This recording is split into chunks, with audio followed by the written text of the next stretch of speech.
morning, gentlemen. Many people have asked me what's going to happen in Ukraine. Come on, man, tell us. The war's going on for 9 months now. What's going to happen? Well, I'm not a crystal gazer, but I have some knowledge on military history and warfare, and I'm going to tell you my views. So listen to them carefully. The first thing is that Putin hasn't lost the war. That's the first point which I'd like to make. Secondly, he's unleashed the most sophisticated weapons on Ukraine.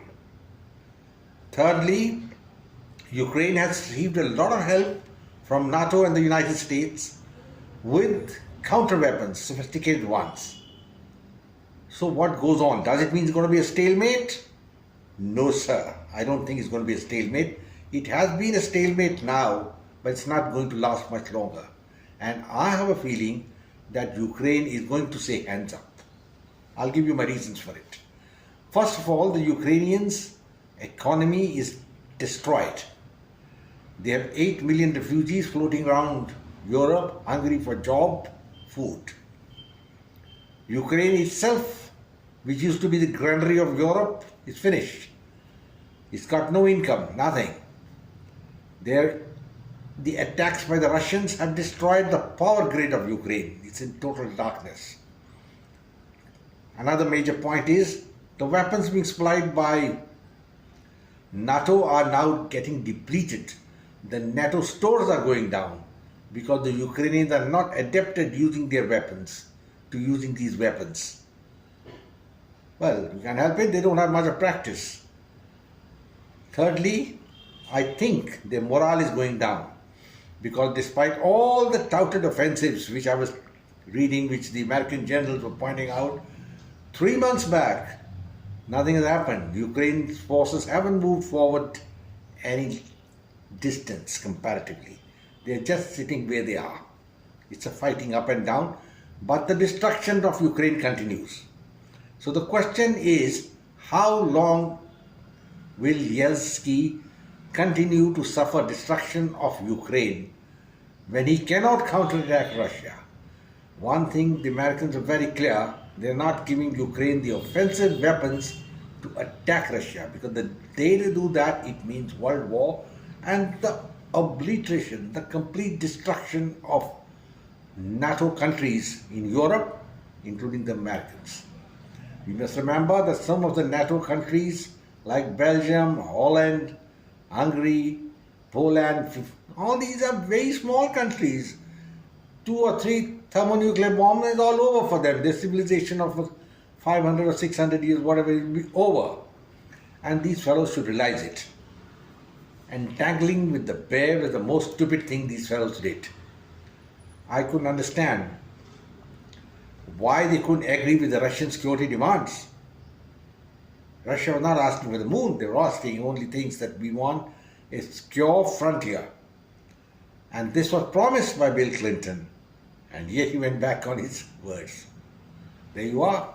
Americans cannot be relied on upon anything, and that's a warning for India as well. If India thinks Americans are going to back India against China, no way. Tomorrow, Americans will say bye-bye, we are going to trade with China, you've got nothing to give us. So this is what matters, this is what is to be kept in mind. And Ukraine must have realized that the Americans talk a lot, but they don't do anything comparatively. They've been asking, Zelensky has been asking for a no-fly zone over Ukraine. What's happened? It's not been enforced by the USA. They don't want to do it. Why? Because it means a conflagration, a bigger war, and that would mean a nuclear war maybe, and then the end of the European civilization. We shouldn't forget that the last 2 world wars, the epicenter was Europe.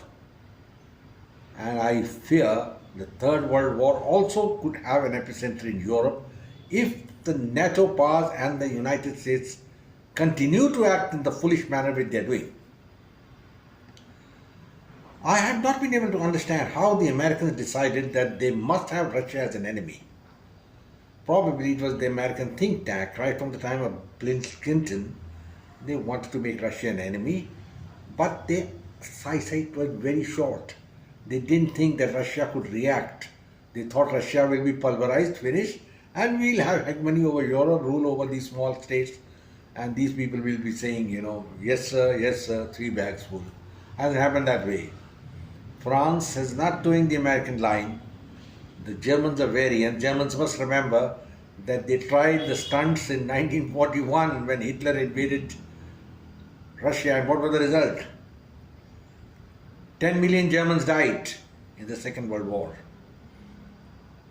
They committed untold atrocities over Eastern Europe and the Slav race, which the world has not forgotten, and neither the Slavs, the Poles, they haven't forgotten. And now the Germans better beware of trying to antagonize Russia and toe the American line. I'm glad they are not thinking that way. And Italy is not going to join them either. So what's the problem? The problem is only the United Kingdom. And they also have a prime minister who's basically has the thinking of an Indian, whatever you say about it. And I don't think if he's wise enough that he'll hitch his wagon right to the Americans, hook, line and sinker. So all I can say is, gentlemen, that age-old saying really stands to. There's an old saying, if wishes were horses, beggars would ride. And that's about all that I can say about the NATO and the American response to Russia. Russia is not going to be destroyed. I'm pretty sure about it. And neither are the Americans going to be the winners. The best thing is to have a compromise if they do not want the destruction of NATO and Europe. Well, gentlemen, I think I will close now. I hope you subscribe to this channel, share it with your friends. Goodbye and God bless. Jai Hind, glory to India.